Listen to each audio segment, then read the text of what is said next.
Kita ketemu kembali dalam belajar firman Tuhan melalui sekolah sahabat kita. Kemarin kita sudah mendengar pelajaran. Kalau kita ingin berhasil dan sukses, kuncinya menuruti perintah Tuhan. Seperti yang Tuhan katakan kepada Yosua sebelum masuk ke tanah Kanaan. Kita buka buku Yosua pasal 1 ayat 8. Janganlah engkau lupa memperkatakan kitab Taurat ini, tetapi renungkanlah itu siang dan malam, supaya engkau bertindak hati-hati sesuai dengan segala yang tertulis di dalamnya. Sebab dengan demikian perjalananmu akan berhasil dan engkau akan beruntung.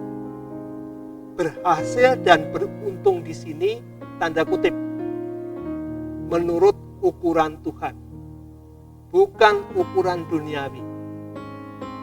Sebab kalau ukuran duniawi, sekalipun kita sudah mempunyai tempat tinggal, kendaraan, tidak akan puas. Masih ingin lebih yang mewah, yang bagus. Tapi ukuran Tuhan adalah sesuai kebutuhan kita. Berhasil dan beruntung dalam kehidupan kita sebagai umat-umat Tuhan.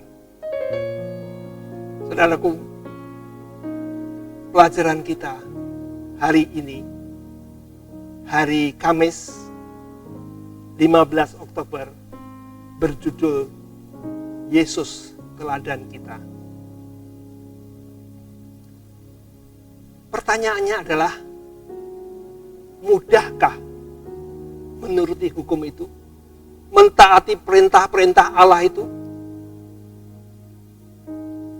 Fakta, kenyataannya dalam kehidupan kita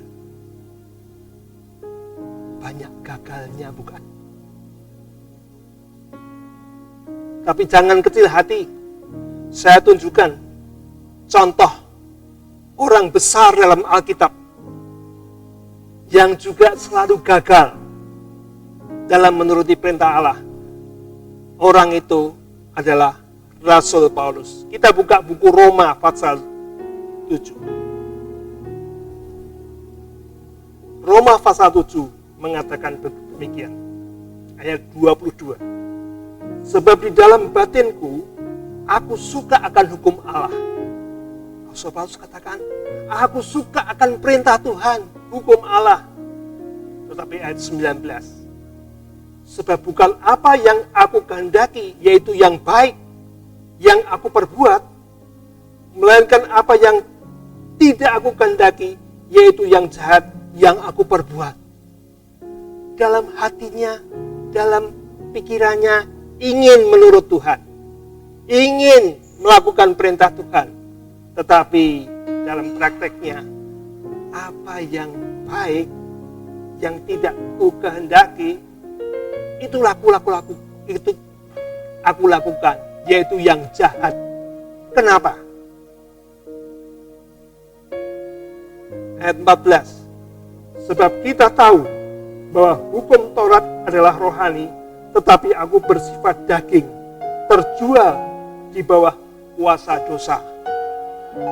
Ya, jadi sifat kedagingan kita, kecenderungan kita yang selalu ingin melakukan dosa, itu yang bergumul dalam hati kita. Peperangan dalam hati kita, peperangan rohani. Tahu yang baik, tapi kalah oleh apa? Keinginan-keinginan daging kita. Tetapi jangan putus asa. Rasul Paulus, dia katakan, aku manusia celaka karena gagal terus. Siapakah yang akan melepaskan aku dari tubuh maut ini? Syukur kepada Allah oleh Yesus Kristus Tuhan kita. Saudaraku, itu tadi orang besar dalam Alkitab yang ternyata sulit juga untuk melakukan perintah Allah. Demikian juga dengan kita. Kenyataannya, keinginan dosa kita kadang-kadang lebih kuat Nah, saya akan tunjukkan kepada saudara satu contoh lagi, orang besar dalam Alkitab yang berhasil menurut perintah-perintah Allah. Orang itu habis berpuasa 40 hari, 40 malam, tidak makan, tidak minum.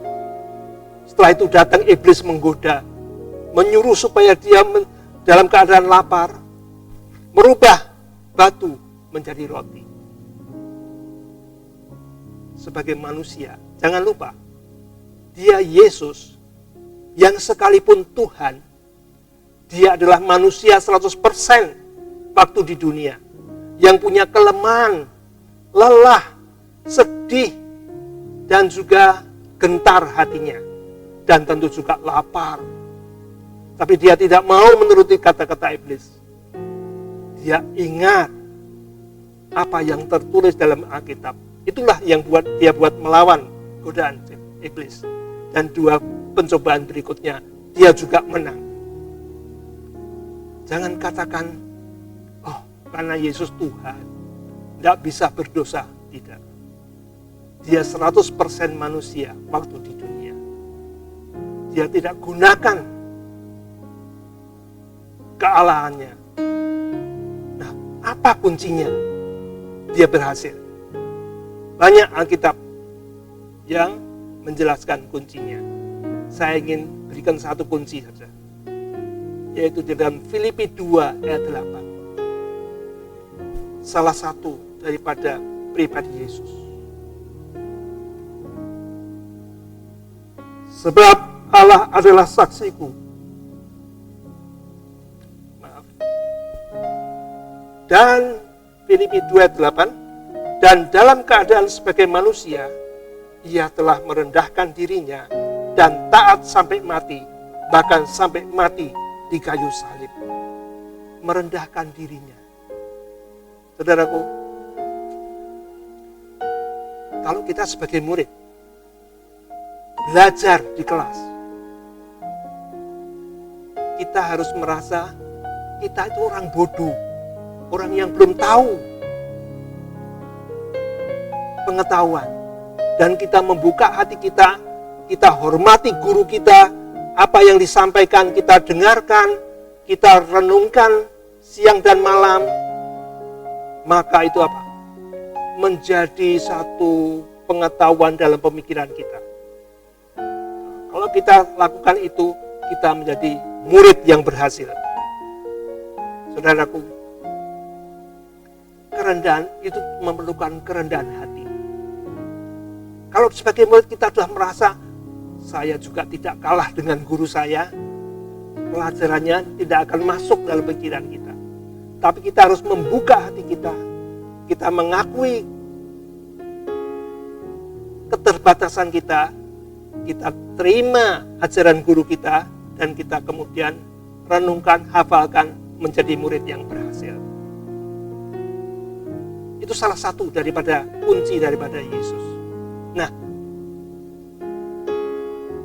kemudian Yesus juga mengatakan di dalam kehidupannya, Yohanes 8 ayat yang ke-29. Yohanes 8 ayat 29. Dan ia yang telah mengutus aku, ia menyertai aku. Ia tidak membiarkan aku sendiri, sebab aku senantiasa berbuat apa yang berkenan kepadanya. Tuhan selalu melakukan perintah Bapaknya. Dia lakukan itu. Dan Bapaknya tidak membiarkan sendiri, tetapi disertai. Saudaraku, sebagai murid, kadang-kadang kita sulit melakukan perintah. Tapi kalau kita mau merendahkan diri, kemudian kita yakin Tuhan memampukan, maka kita akan berhasil. Maka dari itu, Yesus adalah teladan kita. Bagaimana dia bisa melakukan perintah-perintah Tuhan. Dan hukum Tuhan, perintah Tuhan, jadikanlah guru dalam kehidupan kita. Tuhan memberkati.